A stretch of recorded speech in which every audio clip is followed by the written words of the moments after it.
Close your eyes and imagine a place where the earth itself seems alive, where volcanoes pierce the sky, coral reefs paint the ocean floor in impossible colors, and ancient forests hold secrets older than civilization. Now open them. This place is real. Stretching across the equator for more than 5,000 kilometers, a distance greater than from London to New York, lies a country that feels less like a destination and more like a world of its own. This is Indonesia. And once you experience it, it's impossible not to fall in love. More than 17,000 islands. Let that sink in. If you visited one island every single day, it would take you nearly 50 years to see them all. From islands so small they disappear at high tide, to Sumatra and Papua, massive land masses covered in some of the oldest rainforests on Earth. This is the world's largest island nation, the fourth most populous country on the planet, and home to more than 270 million people. But numbers alone can't capture what makes Indonesia extraordinary. Because this isn't just a country, it's hundreds of worlds woven together. Your first glimpse usually comes from above, islands scattered like emeralds on silk. Then you descend, and Indonesia greets you with warmth that feels almost tangible. The air carries the scent of clove cigarettes and frying tempeh. Motorcycle taxis weave through streets with practiced grace. A call to prayer echoes from a mosque, while Hindu offerings are placed at a temple next door. She's right. Indonesia is vast, complex, and wildly diverse. To understand it, we need to begin where Indonesia itself began.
Indonesia sits on one of the most geologically active zones on Earth, the Ring of Fire.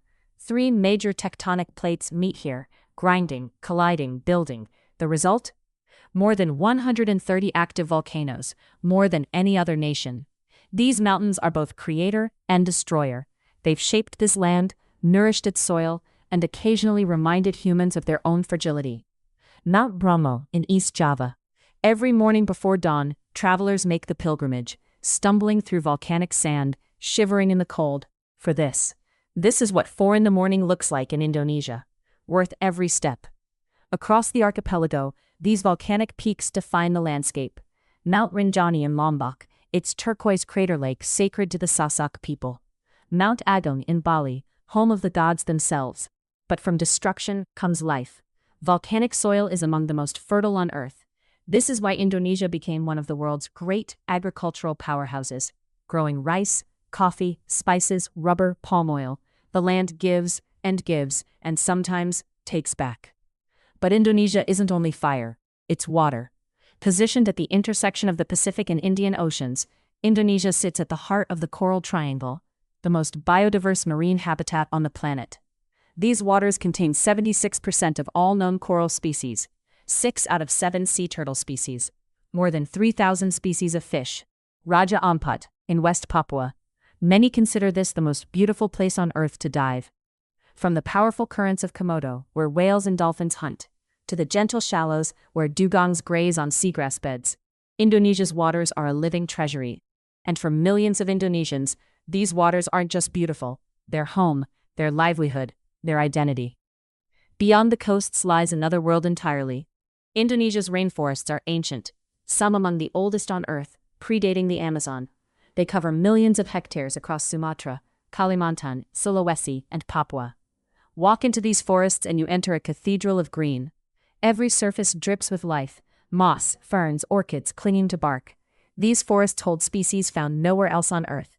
The Sumatran tiger, fewer than 400 left in the wild. The Javan rhinoceros, down to perhaps 70 individuals. The orangutan, the gentle red-haired gardeners of the forest. Then there are creatures that seem designed by science fiction. The Komodo dragon, 3 meters long, 80 kilograms of muscle, venomous bite. The largest lizard on Earth, found only on a handful of Indonesian islands. A living dragon, real. Walking the same ground as villagers who've shared these islands with them for centuries. Indonesia is a place where the impossible is every day, where nature operates on a scale that defies comprehension. Fire, water, earth, all woven together into something breathtaking. But, as remarkable as Indonesia's nature is, there's something even more extraordinary here.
Bhinneka Tunggal Ika, unity in diversity, Indonesia's national motto.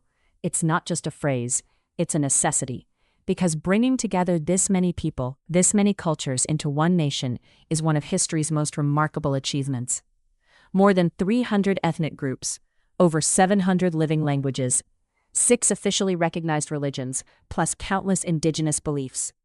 From the Islamic calls to prayer that echo across Java, to the Hindu ceremonies of Bali, the Christian hymns of Flores, the Buddhist chants of ancient monasteries, Indonesia contains multitudes. To understand Indonesia's soul, you must visit its ancient stones. Borobudur, built in the 8th and 9th centuries, this is the world's largest Buddhist monument, nearly 2 million stone blocks, assembled without mortar. Walking its terraces is a meditation in stone, each level representing a step toward enlightenment. These carvings show us life as it was more than a millennium ago. The ships that sailed these seas, the traders who came from India, China, Arabia, the kingdoms that rose and fell. Just 40 kilometers away stands Prambanan, Hindu temples reaching toward the sky like divine fingers. Built around the same time as Borobudur, these temples prove that different faiths flourished side by side for centuries. The stories carved here are still performed in dance and shadow puppet shows today. The past isn't past in Indonesia. It's alive. Culture here isn't preserved in museums, it's woven into daily life. Every morning in Bali, offerings appear everywhere, on doorsteps, in front of shops, at temple gates. Tiny works of art, given to the gods, trampled by the afternoon. From the intricate batik textiles of Java, where patterns carry ancestral meanings, to the towering tongkonan houses of Toraja, their roofs shaped like buffalo horns. Every region has its own artistic language, passed down through generations. In Java, wayang kulit, shadow puppetry tells epic stories that can last all night. The dalang, the puppet master, voices every character, sings, directs the gamelan orchestra. Indonesia celebrates constantly. Festivals mark harvests, honor ancestors, please spirits, bring communities together. In a country this diverse, there's always something to celebrate somewhere.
And then there's the food.